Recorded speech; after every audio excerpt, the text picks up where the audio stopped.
This command here turns any YouTube video into a proper article, including screenshots, web research, but also the opportunity to export it as a PDF document, which is also branded in your own style.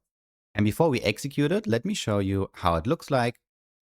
And for this example, I took one of my videos where I explain how to use the Google Search Console API inside of n8n, which means I explain here where to configure what inside of your Google Cloud project. And the result is this document here. So it's an HTML file with a title, a small introduction, requirements in order to follow this tutorial, but it contains also everything that I didn't say in the video. As an example, I didn't mention how to create a project inside of the Google Cloud Console, but the stage where we have the web research found out that there was a gap and then filled it. But what's even more important is that the capturing of the screenshots is really precise. So as an example, here we can see that the topic is that you have to activate the Google Search Console API first. And that's also exactly what I show in the video, so that they have to search for it and then there's a button to enable it. And apart from that, the skill takes also care of understanding what is shown in the image in order to give more context to it, so that even a beginner without any prior knowledge is able to follow this documentation here. And before we execute the skill on another video where I explain how to use BigQuery inside of n8n, let me quickly show you where to find it. And it is available inside of my community in the classroom Vibe Coding under the page YouTube to blog post, where you can find first of all the files, but also documentation on how to use it, how to set up the skill, and so on. All right, then let's execute the skill. So I already grabbed the URL, and the only thing I have to do is to call the skill and provide the YouTube video URL. Before it starts to generating the article, it does a few checks. So it's checking if there's already an OpenAI key, because in the background it's using Whisper for getting the transcript. Apart from that, it also checks if the YouTube URL is valid and if FFmpeg is installed, because it is required for capturing the screenshots. And while this is running, let me show you how the complete pipeline looks like. And for that, let's go into the diagram. And everything starts with the YouTube URL, which is the only input that is required. And after that, the video gets downloaded, so that first of all, we have the audio, but also the video, because both is required.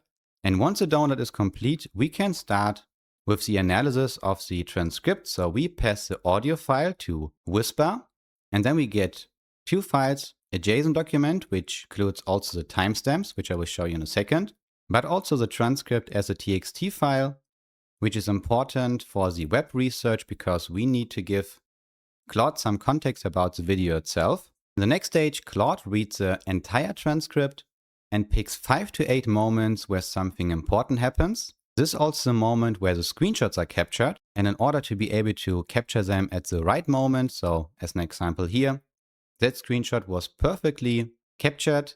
It relied on the transcript with the timestamps. So if we go back to our documents, then we need to check the output. And then we have also here the transcript, which is a JSON. And if we make it a little bit bigger, then we can also see it much better. And here we can see that we have 3 different keys. So start, end, and also the text, which means that the text. So let me show you how you can use BigQuery inside of n8n. So it's definitely not correctly analyzed by Whisper, but that doesn't matter because Claude is smart enough to understand it. But what's important is that we have the start and end time. And in order to find the right moment, Claude takes either the start or end time or picks something in the middle of it.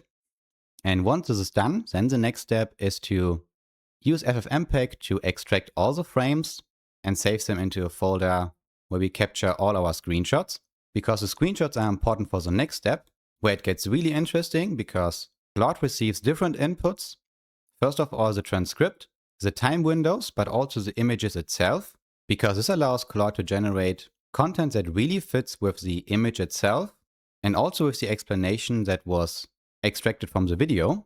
And in this specific stage, we have already enough context to understand if something is missing, because now Claude knows, for instance, that the video is about how to use the Google Search Console API inside of n8n.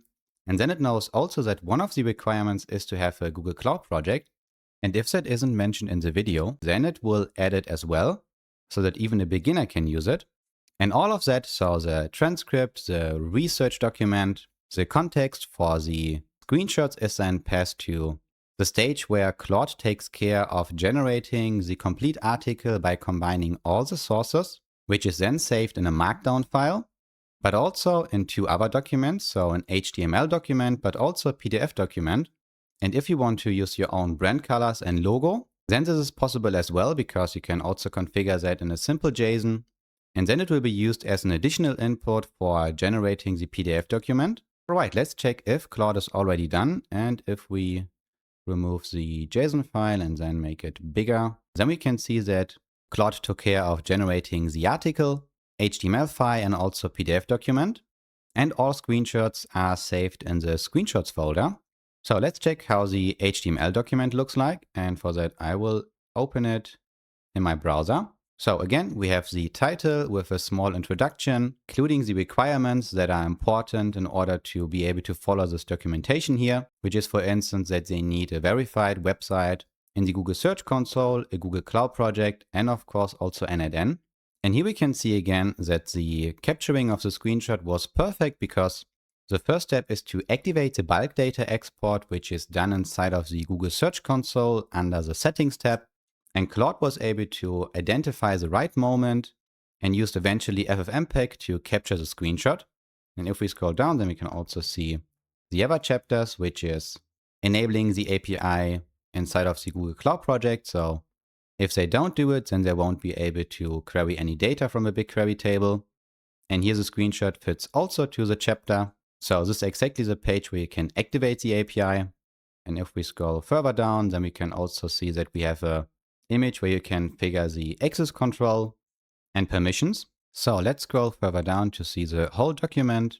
And we can also make a check for creating the credential for NIN, how to find your BigQuery table names, a short introduction on how to write your first BigQuery inside of NIN, including an example that can be copy-pasted, but also the most important properties that are inside of the table itself. And it added even a chapter on how to write good queries in order to save costs, which is definitely nice. So in a nutshell, this document is even more comprehensive than my video that I made about this topic. And now you can use this document, which we have here, for content repurposing. So you have already a well-researched and written article that can be used either for generating a small post for your LinkedIn community. You can also use that for internal documentation, where it's actually really beneficial that it's really comprehensive. You can take the content and update it with your own tone and writing style and then publish it directly to your website. Or you can even use a PDF document and use it as a link-worthy asset on your website. So as you can see, there are different options on how to repurpose a single video into multiple different resources that can be uploaded to different platforms. And that's it regarding this video. In case you do have any questions regarding the skill or the pipeline itself, then feel free to leave a comment and we will hear each other in the next video.